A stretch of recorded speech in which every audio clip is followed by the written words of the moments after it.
Good morning, everyone. Dito na naman po tayo sa ating devotional journey. Yan. At alam kong lahat po tayo ay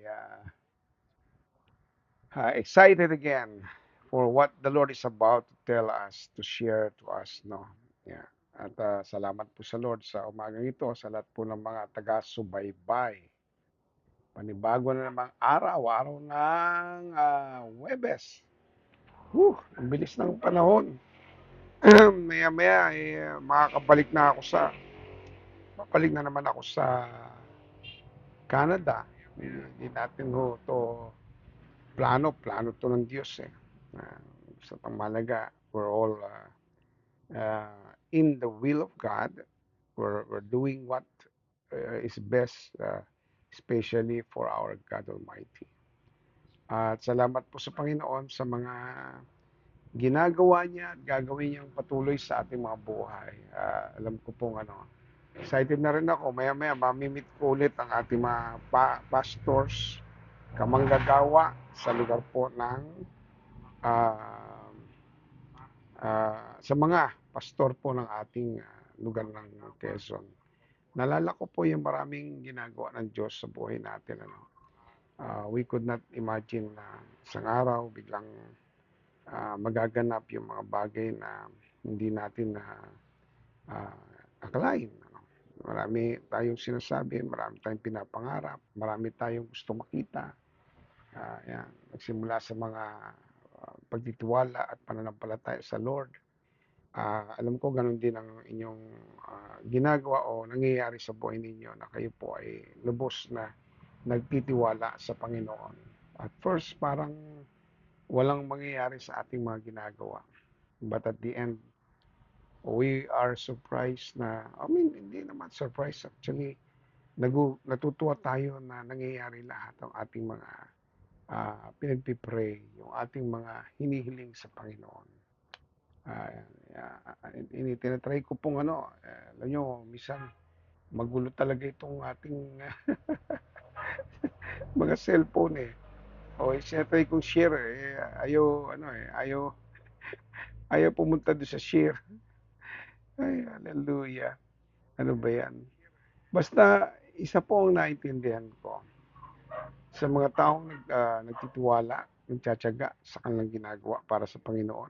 Isang araw, meron pong tatlong mangyayari. Yan pong favor ng God darating, yung blessing ng Diyos darating, yung pong favor ng God darating. Yan pong mga yan, magkakasama yan eh.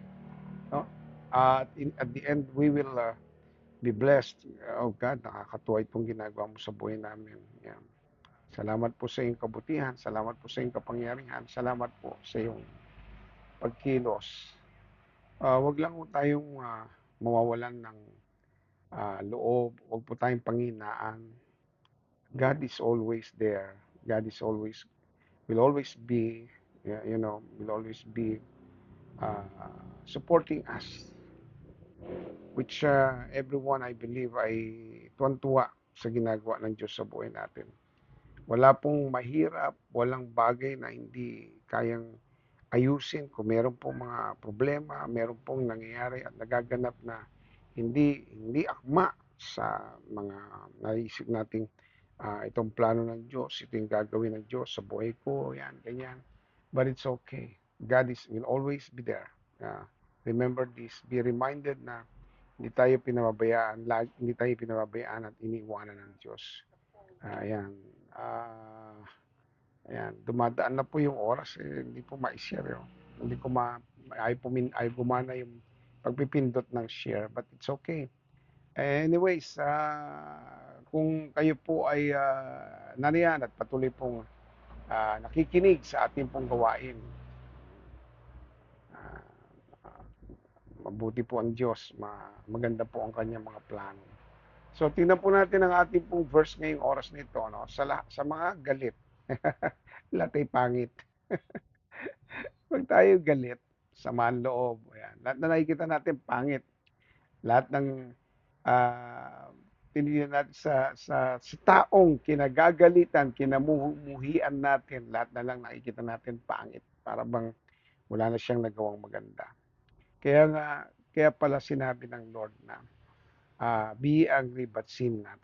Kasi nga, apektado araw mo, apektado ang oras mo, apektado ka sa lahat ng iyong ginagawa. Yan. Dapat ay maging maayos yun ang ating lahat po ng ating mga ginagawa, iniisip, dapat maging maayos. Hindi pala talaga ma-share. Yan, hindi ko alam kung bakit. Uh, para pating na yan, yan, tinatinilan ko yun, hindi po ma-share. Pero anyways, tuloy ko na rin po ito. Kahit anong mangyari, basta ginagawa niya ito para sa Panginoon. Ano ba yan? Minsan may mga dapat ipanalangin na gusto at itaas sa Lord. Now, ulitin ko po ang ating mabagat sa mga galit. Lahat ay pangit. Genesis 37 verse 4. Ano pong sabi roon? Joseph's brothers saw that their father loved, mahal na mahal ang kanilang tatay. Sino po ang mahal na mahal? Of course, si Joseph. Nakita ng mga kapatid niya, mahal na mahal nila mahal ng tatay nila si Joseph. At ano sabi? Uh, the father loved him more than any of them, and they hated Joseph and couldn't speak to him on a friendly terms. Kaya pag galit, nako, kahit anong mangyari, hindi ka kaibigan, walang nangyayari at wala pong iniisip at wala pong nakikita sa iyo kundi pangit, ano. Tayo po'y manalangin. God, we thank you so much for your words and we ask that you will continue to be with us as we continue to know you more sa deeper and personal way with our devotional journey. Be with us, Lord, and enable us to know you more sa pagkakataon ito, Lord. Na lalo kaming lumalim pa at makilala ka pa. Salamat sa umaga ito sa pangalan ng Jesus. Amen and amen. Sana hindi po tayo yung masama ang loob. Hindi po tayo yung galit. Kasi wala tayong makikitang maganda. Actually, pati yung araw at panahon ay para bang hindi tumutugma sa nais natin, sa mga gusto natin mangyari. Hindi po nagiging maganda yung ating po nakikita. Ayan, huwag tayong dumating sa pagkakataon na masama ang loob natin. Si Joseph ay sobrang minahal ng tatay nila. Sobrang. Kasi ito yung kauna-unang anak mismo ng asawa ni Jacob na talagang binuhusan niya ng panahon para maibigay yung the best, no? Si Rachel, no? In other words, ay nagkaanak din sa wakas. Galing sa kanyang sinapupunan. At nang magkaanak, sa oras din yon ay ang ginawa niya ay ni Jacob ay minahal niya, natutuwa siya eh. Pwede pala, meron palang regalo ang Diyos sa akin. At hindi pala ito galing sa aking mga concubines or kaya doon sa pangalawang asawa ko. No? But pagdating po ng time na yun, yung mga kapatid po ni Joseph, lahat ng ginagawa ni Joseph, lahat na nakikita kay Joseph, pangit lahat. Hindi sila nagagandaan. Hindi sila natutuwa. Hindi po sila hindi sila umaayon. Kaya minsan ay meron na tayo ngayong idea na may mga tao pala na naiinis, nagagalit kapag po tayo ay may ginagawang bagay na kinainisan ng iba, ay lahat ng gagawin na natin hindi na maganda sa kanila. But it's okay. Ganyan talaga ang nangyayari. Ano? And then, tingnan po natin, ituloy po natin itong part na ito. Ito po ang sabi, ano? Sinong interesado? Kasi ang nangyari ay si Joseph nagkaroon ng pangarap or panaginip. Hindi naman actually pangarap, kundi panaginip. Literal na nanaginip siya at ito'y bigay ng Diyos sa kanya. Bigay sa kanya. Kaya nga tanong ito, sinong interesado? Of course, kapag po mayroong binibigay ng panaginip siyang Diyos, maganda yan, for sure. Sabi rito ng Genesis 37 verse 6, He said to them, please listen to the dream I had. Nakinig kayo sa panaginip na nakita ko. Pag galit ang ibang tao, kahit anong panaginip mo, anong pangitain mo, ano ang mga na nakikita natin, dumadating oras ay walang makikitang interesado. Yan, tanong ko sino interesado? Ano gagawin ko, pastor? Pero tuloy muna natin to. May panaginip ka, alam mong galing ito sa Lord. May panaginip ka, may panaginip ako. At alam mong ito ay galing kay Lord. Alam mong ito'y isa sa mga bagay na ibinigay ng Diyos sa iyo. Ayan. At yung panaginip na yan, alam mo may mangyayaring maganda, alam mo merong mga pangitaing maganda, alam mong ah, ang ganda-ganda ng gagawin ng Diyos. Ito'y galing sa Panginoon. At ang sabi nga, meron kayang gustong makinig? Yan ang tanong. Meron kayang gustong makinig? Nararanasan natin ito minsan na meron tayong mga panaginip at walang gusto makinig. Ay, nako. Ito ba yan? Panaginip. Ay, nako. Hallelujah. Buti na lang. Gusto ko pong sabihin sa inyo itong bagay nito. Ako po natutuwa dito po sa Lucena noon. Lucena, Mapa, Winnipeg, yan po yung mga pinayuner natin eh. Lucena, tapos Fort McMurray yan sa Canada. Sa London, yan, mga pangarap, yan po yung mga pinayuner natin. Sa Hong Kong, yan, Hong Kong, sa lugar po ng Macau, mga nag-pioneer po tayo dyan.